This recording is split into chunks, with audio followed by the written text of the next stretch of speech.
We're going to be very strong on background checks. We're going to be doing very strong background checks, very strong emphasis on the mental health of somebody, and we are going to do plenty of other things. It's been going on too long, too many instances, and we're going to get it done.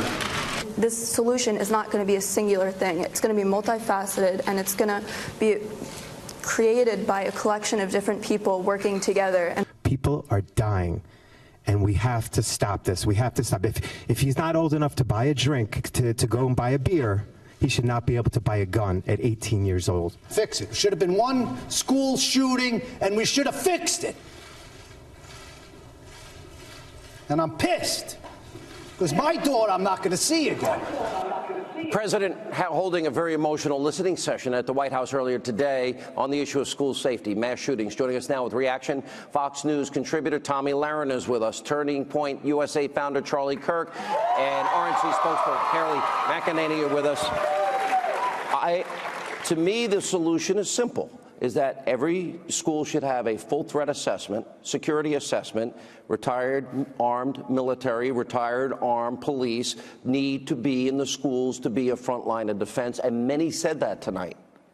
Well, I think that that's the logical solution, but at any time of tragedy, it's filled with emotion, as it should be. I think we should all be very honest with ourselves. This is a tragic time, and we need to let the victims grieve. We need to let the families grieve. We need to let them speak. I think everybody here, because we're First Amendment advocates, believe that everybody on either side of the issue has the right to speak about these issues, and we can come to some kind of a consensus.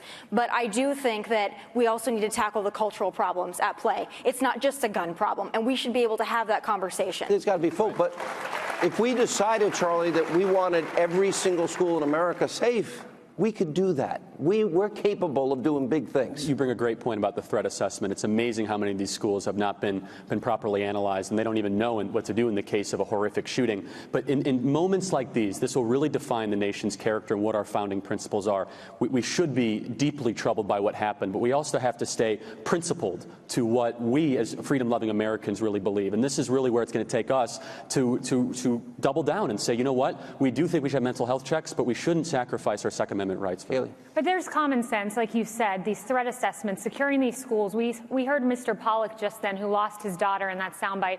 He said, when 9/11 happened, guess what? We secured our airports. It should have only taken one of these, not several. And I just want to point out Darrell Scott. I sit on the board of Rachel's Challenge. Yeah. He lost his daughter, Rachel, and the Columbine massacre. He's been working on solutions for 20 years. And when Tomi talks about a cultural change, she's spot on there, because we've lost this sense of connection with one another, respect for your fellow student, your classmate is your friend. That needs to be implemented more than anything. Have you ever gone to dinner? I mean, you're right. We sit there, everyone around the whole table is this. It's right. crazy, exactly. right? It's an awareness issue beyond that as well, whether we're talking about terrorism, we're talking about school shootings, safety in general. It's an awareness issue. Like you mentioned, people are buried in their phones, they're not paying attention, they're taking pictures, they're on Instagram, they're not seeing what's around them. And that leads to less safety in our schools, in our airports, in our malls, on the streets. It's so easy. If we wanted to do it, we'd do it. That's right. And you could take the guns away, which I don't think is a good idea, and it's a near impossibility. But you can't take the evil away, which is what the culture issue is all about. Well said. And be very careful in moments like these to give away your freedoms, because when you do, you're never going to get them back. Last word, Kayleigh. You mentioned evil. We've taken God out of our schools, right. and you take God out of this society, and you will see more and more of this happen on a daily basis. Right. All right, exactly right. I really do. It's great to see three young people, and there's so many that are coming to CPAC, which opened today, and they'll be here for the Vice President tomorrow, the President on Friday. You guys are definitely helping the country in ways you can't even measure now. Thank you all for what you do.